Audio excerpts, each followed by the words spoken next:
বাংলাদেশ হতে কাতারে অভিবাসন প্রত্যাশী আগমনকারীদের জন্য 2025 সালের শেষ আপডেট। যে আপডেট সম্পর্কে না জেনে কাতারে প্রবেশ করলে সমস্যার সম্মুখীন হতে হবে প্রবাসীদের।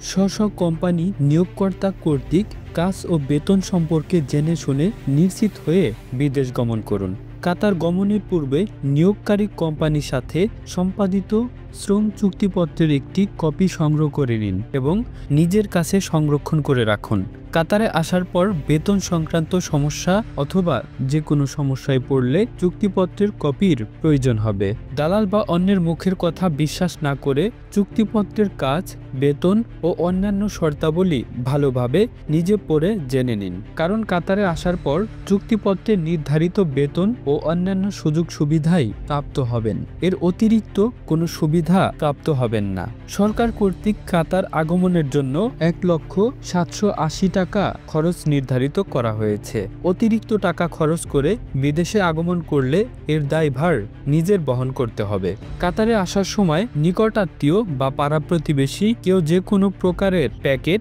ব্যাগ, খাবার জাতীয় কিছু দিলে সেগুলো খুব ভালোভাবে যাচাই বাছাই করে নিন, কেননা সেখানে মাদকদ্রব্য সংক্রান্ত কিছু রয়েছে কিনা অবশ্যই তা যাচাই করতে হবে। কারণ নিজের অজ্ঞতায় অন্যের দেয়া মালামাল বহন করার সময় মাদক বা কোনো নিষিদ্ধ বস্তু থাকলেও আপনি অপরাধী বলে গণ্য হবেন।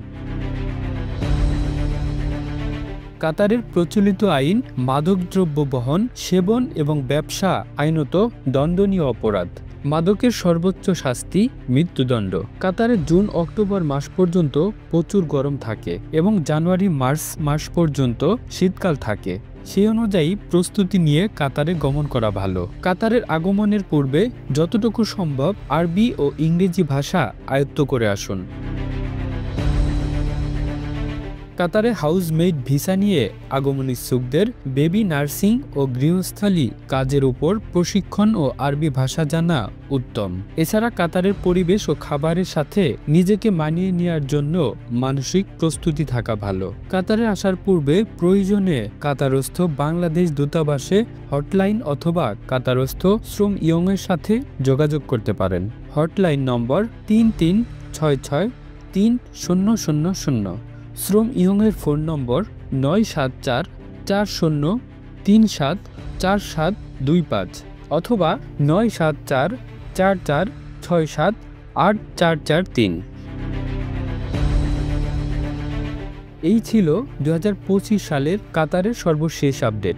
বাংলাদেশ হতে কাতার অভিবাসন প্রত্যাশী আগমনকারীদের জন্য বর্জনীয় সমূহ 2025 সালের শেষের দিকে পরবর্তী আপডেট এই ভিডিওর বাকি অংশ তুলে ধরা হবে। তাই কাতার আগ্রহী বাংলাদেশি প্রবাসীদের জন্য ভিডিওটি সম্পূর্ণ শেষ করার জন্য অনুরোধ রইল। সবাই ভালো থাকবেন, সুস্থ থাকবেন। দেখা হচ্ছে অন্য কোনো ভিডিওতে অন্য কোনো টপিক নিয়ে। আল্লাহ হাফেজ।